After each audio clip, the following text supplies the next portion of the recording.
Hi guys, இன்றைக்கி நம்ம என்ன பண்ண போகிறோன்னா, இன்றைக்கி நம்ம வீட்டில் காலிஃப்ளவர் குழம்பு. முதல்ல வெங்காயத்தை உரித்து வதக்கிக்கணுங்க. நல்லா வதக்கணும். கொஞ்ச நேரம் வதக்கினதுக்கப்புறம் வெங்காயம் வதங்க போடுங்க. அடுத்து நம்ம என்ன பண்ண போகிறோம்னா, தக்காளி கொஞ்சம் போட்டு வதக்கணும். அப்படியே நல்லா வதக்கணும். நல்லா வதங்கினதுக்கப்புறம் கொஞ்சம் தேங்காய் போட்டு அப்படியே வதக்கி மசாலா போட்டு கொஞ்சம் எடுத்து ஆற வச்சதுக்கப்புறம் மிக்ஸியில் போட்டு அடித்து தாளிச்சா குழம்பு ரெடிங்க கைஸ். கொஞ்சம் தக்காளி மட்டும் லைட்டாக வதங்கணும். வதக்கினதுக்கப்புறம் கத்தி வச்சு நல்லா டிசின்னா ஒரு வந்துடும்.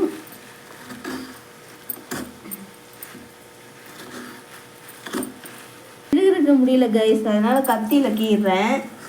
கீறி மிக்ஸியில் ஒரு ஓட்டுனா அப்படி பூ போல் வந்துடுங்க கைஸ். அதுக்கப்புறம் நம்ம மிக்ஸியில் போட்டாச்சு. இப்போ இதை ஒரு ஓட்டுனா தேங்காய் பூ ரெடி.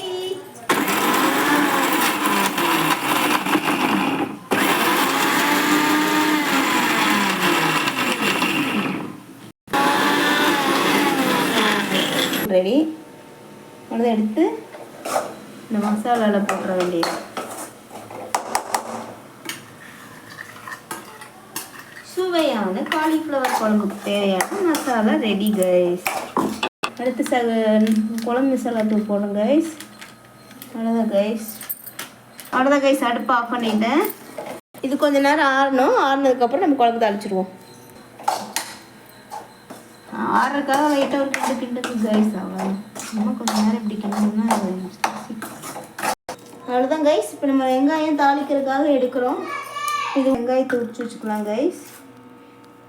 நல்லா கட் பண்ணி உரிச்சு சுத்தமாக உரிச்சு வச்சுக்கலாம். மண் இல்லாமல் உரிச்சாச்சு. அதை ஒரு லைட்டாக வாஷ் பண்ணிக்கலாம். நம்ம கையில் இருக்க அழுக்கு மண்ணெல்லாம் விட்டுருக்கோம், அதுக்காக வாஷ் பண்ணிக்கலாம். கழுவிக்கணும்.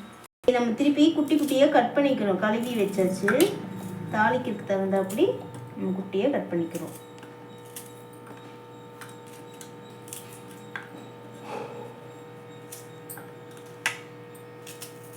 கொஞ்சம் தாளிக்கிறதுக்கு ஒரு 6 தக்காளி பழம், குட்டி தக்காளி பழம் கொஞ்சம் கட் பண்ணிக்கலாம்.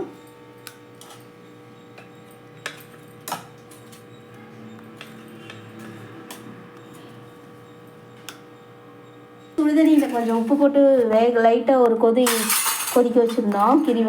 உள்ளே இருக்கிற கிருமியெல்லாம் போகிறதுக்காக அதை எடுத்து வச்சுட்டு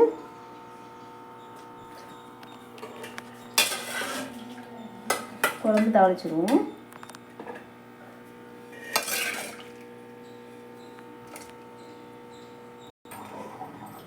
தாளிக்க போகிறோம்ப்பா.